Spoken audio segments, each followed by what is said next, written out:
Welcome to the Leaders in Payments podcast, where we talk to C-level leaders from across the payments landscape.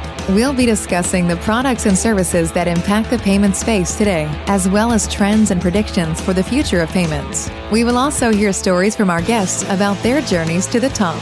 Hello, everyone, and welcome to the Leaders in Payments podcast. I'm your host, Greg Myers, and this episode is part of our Women Leaders in Payments Month, something we do every year in the month of July, and it's one of my favorite times of the year. This year's theme is redefining leadership, influence, impact, and innovation. So those are some of the things you're going to be hearing about during the month of July. So first, a special thank you to our sponsors. Our title sponsor is WorldPay. Our participating sponsors are VisiPay and PayRock. And our episode sponsors are The Clearinghouse, Ingenico, and PaySafe. So special thanks to those companies. Today, I'm honored to have as our special guest, Debopama, the head of payments at Citi. So Debo, thank you so much for being here and welcome to the show.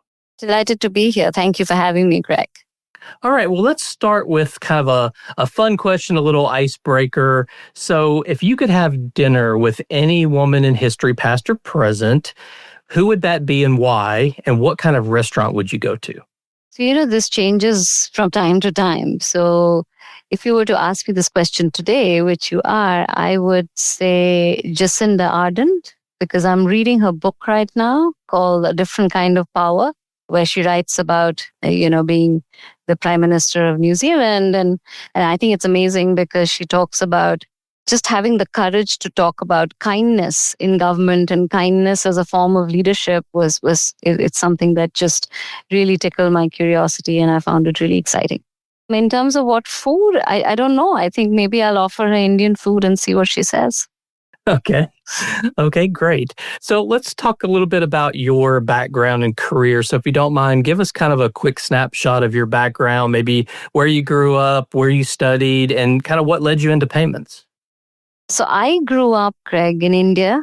I grew up in multiple cities in India. We moved around quite a bit. And then I have a degree in mathematics, which depending on who you ask, some people say, well, that's not a surprise. And some people say, really? Mathematics? And then I have a business degree from Mumbai. I started my career actually as a management associate, so management trainee with Citi, straight from campus after my MBA. That was 29 years ago.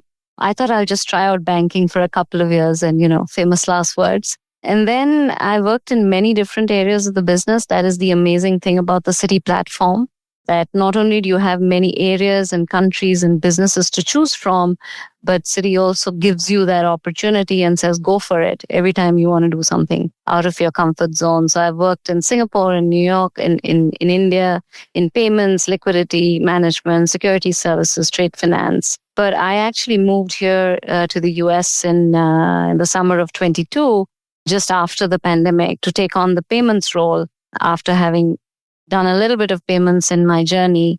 And it really has been an amazing ride.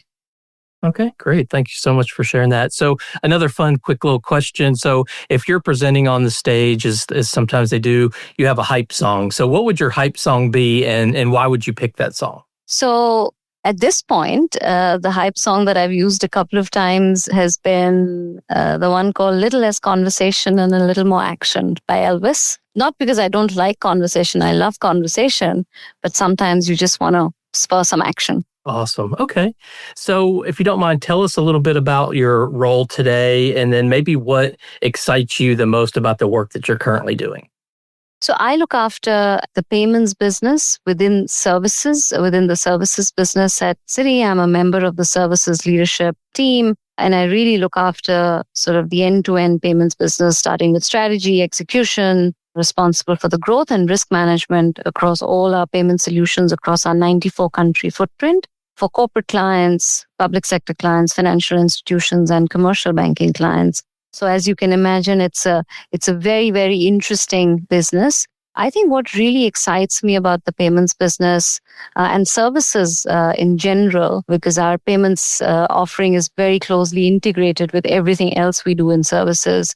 But at the heart of it, we are really the first port of call, helping our clients, Citi's clients, as they make the transition to the digital economy, whether they're a digital native, born digital, or they are a large traditional company or a mid-sized global company really making that transition and competing with others in that transition to the digital economy, they really look to someone like Citi to help them with their payments needs, because payments often then becomes the enabler or whether they're going to win in the digital economy or not. Okay. Okay, great. So let's talk a little bit about leadership and maybe some lessons learned there. So, as you well know, in your position, leadership is evolving. But what does modern leadership mean to you, and how do you try to embody that? Yeah, I think a few things I would call out. I mean, obviously, some things about leadership remain the same, but there are some aspects which I think are a little more relevant in today's world where everything is changing so fast. I think first, being able to look for the signal amidst the noise and really lean into that to form and articulate the strategic vision and how we will get there. And then being able to make sure that the team understands that and the people around you really understand that strategic vision. This is more challenging in modern times as there is generally more noise than perhaps there was in the past. And for us, if we think about how I translate this to payments and services at Citi, client excellence is at the center of what we do. So listening and hearing what our clients have to say, that really is our signal amidst the noise. There is more unpredictability in the times around us, and therefore we are hyper-focused on this aspect. The second thing I think, Greg, is that our job as leaders is to help our teams that we lead really be the best that they can be. It shouldn't be about the leader, it's about the team. And in a modern world, in an AI-driven world, it's not about the knowledge. It'll be about skills like adaptability, intellectual curiosity, critical thinking. Knowledge will be everywhere, but how do you really distill that? And then things like trust and empathy and collaboration. So I think as a leader, understanding that is what will differentiate us as a team, and really steering the team towards that, I think is a big responsibility that we all have in today's world. Okay. Was there a defining moment, or I call them aha moments, that maybe helped define your career? Oh, there are so many. I think we are today probably, all of us are really an amalgamation of every choice that we have made in the past and, every lucky thing that ever has happened to us. Luck always has a role to play. But if I were to think back over the 29 years, I think the decision to move to New York to lead a global business has probably been the most defining moment so far. I've loved being in the network. I've loved being at the forefront of our client conversations, but I'm also really enjoying this part of my career where I feel I can impact our global strategy and delivery for our clients across the world, perhaps to a higher degree. So I would probably attribute that as one of the more defining moments in recent past. Okay. Well, what's something that you believe female leaders bring to the table that our payments industry needs more of? I think female leaders and leaders in general, but good leaders in general, probably do well. What they do well is to listen. And I think listening to our clients, listening to our teams who are really close to what's happening on the ground, and then working to find the outcome where everybody wins or more people win than lose. These are just a few attributes of great leaders and female leaders, great female leaders that I think the world could just do more of. Okay. Well, let's change gears a little bit and talk about innovation and influence. So, you've mentioned it. We all talk about it. The payment space is changing so fast. How do you as a leader stay innovative? I think the first thing is just where you get your information from is a big choice that each of us make every day. And I believe in really being out there, traveling, being with our clients, being with our regulators, being with industry partners, sometimes with our competitors, with our teams who are really close on the ground, really to listen to what's going on. What are the challenges that they're grappling with? And there are many things happening in the world today, Greg, as you know, the news just never stops. But as I said, perhaps a little earlier, the one secular trend that's happening is that commerce is moving online. Supply chains are getting disrupted. There is a lot more democratization of commerce, which means that in the past, as a large corporate, you would have probably dealt with large suppliers and large dealers or distributors. But today, you're dealing with small merchants on a platform. You're dealing directly with consumers, very often purely digitally. So there's just much more democratization of commerce. And that means that our clients are dealing with a completely different paradigm of competition, of risk, of experiences, of technology, and pushes and pulls of demands, and a completely different way of decision making. So I think just understanding that dynamic and listening to them and looking for proof points and stories in how they're succeeding and what's working for them, I think is a great source of really understanding that information and then innovating to solve for those problems. So I think that is one key aspect. The other key aspect, I think, of staying ahead is just immersing. And there's nothing like experimenting with the technology. There's nothing like learning through experience. You can always read and you can always hear, but there's nothing like actually experiencing some of the new technology and new innovation that is coming about. Okay. Is there one thing that, you're keeping a close eye on, a trend or a change in the industry that you're really, watching closely?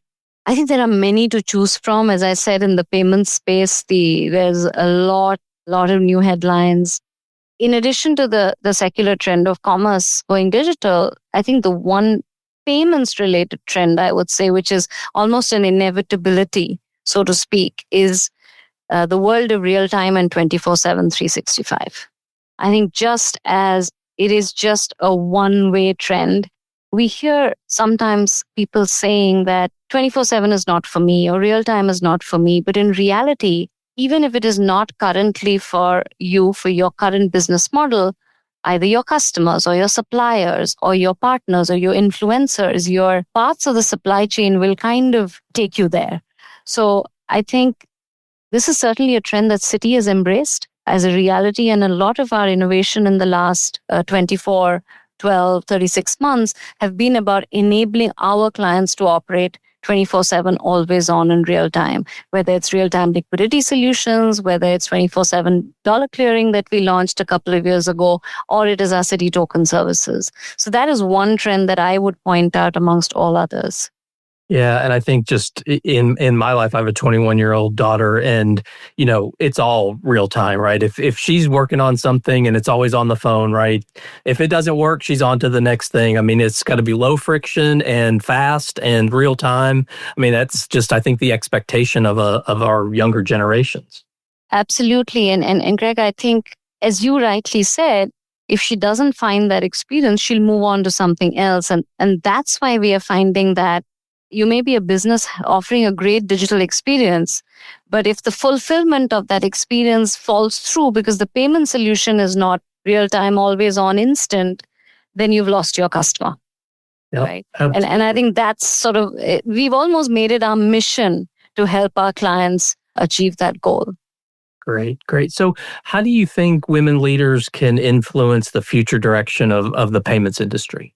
So many different ways, but I think some of the things that stand out, which again, as I always like to say, I think attribute of good women leaders, but attribute of all good leaders, is just having a bias for collaboration, having a bias for listening.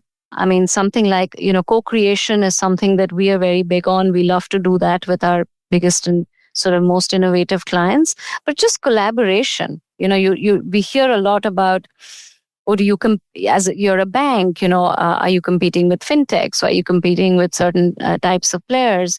And in my experience, yes, we compete with a lot of different kinds of players, but the power that comes out of some of the collaborations and partnerships that we have done, I think it's always a 1 + 1 makes 5 in those cases. So I would like to believe that we can do a lot more collaboration, a lot more joint initiatives that creates a more powerful solution for our customers. Okay. Well, let's talk a little bit now about mentorship and impact. Are there women in the industry who've influenced you, whether directly or indirectly? Who were they and how did they influence you? I think for this one, I'd have to be very, very close to home because I don't really have to look very far. Our CEO, Greg, is a very, very inspiring leader, Jane Fraser.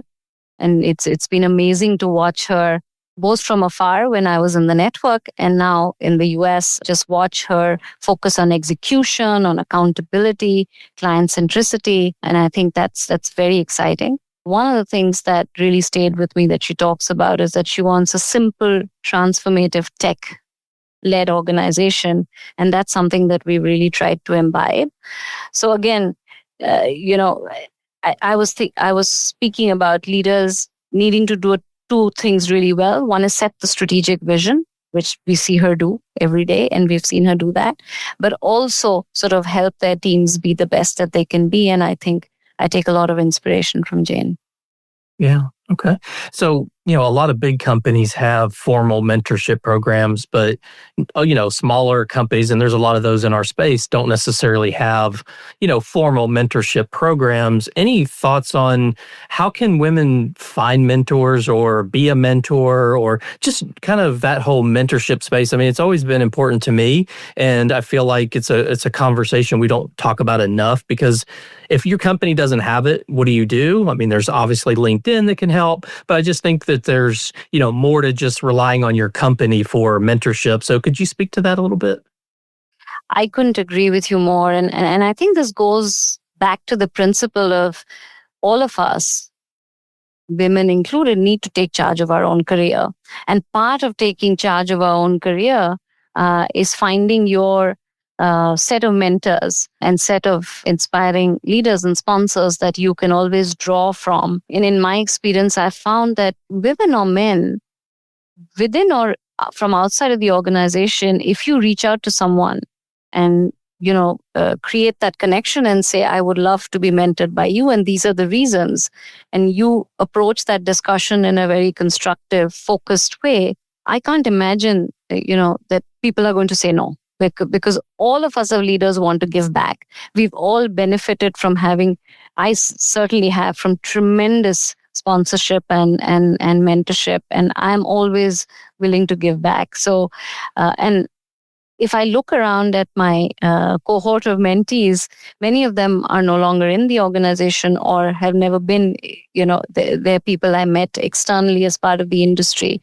So I think the organizational program should not stop anyone from reaching out. And sometimes someone will say, I'm too busy, but that's okay, right? There will always be people who will be willing to mentor. And I completely agree with you. It is so important. Sometimes it's the advice and the coaching, of course, but sometimes it is just knowing that, if someone else can do this, especially when you're having a bad day, all you need is to be able to look to someone, hey, if she can get through that, maybe I can too. Right. I love that. So what would be one piece of advice you would give a younger female leader in our industry? I think the first thing would be you have a voice, and therefore you have a responsibility to use it, and use your voice to drive creativity, collaboration, a passion for excellence, and, just a dislike for mediocrity. But use your voice. Yeah, I love that. Well, before we wrap up, I want to ask another kind of fun question. So what app on your phone, non-work related, do you use the most, and what does that say about you? Okay. Well, off late, I would say a lot of ChatGPT and Gemini, but you could say a lot of that is to get updated on industry knowledge, so perhaps not completely non-work related. And the other one I would say is my most used app is my meditation app. Okay, great. So that says two things about me, I guess, is that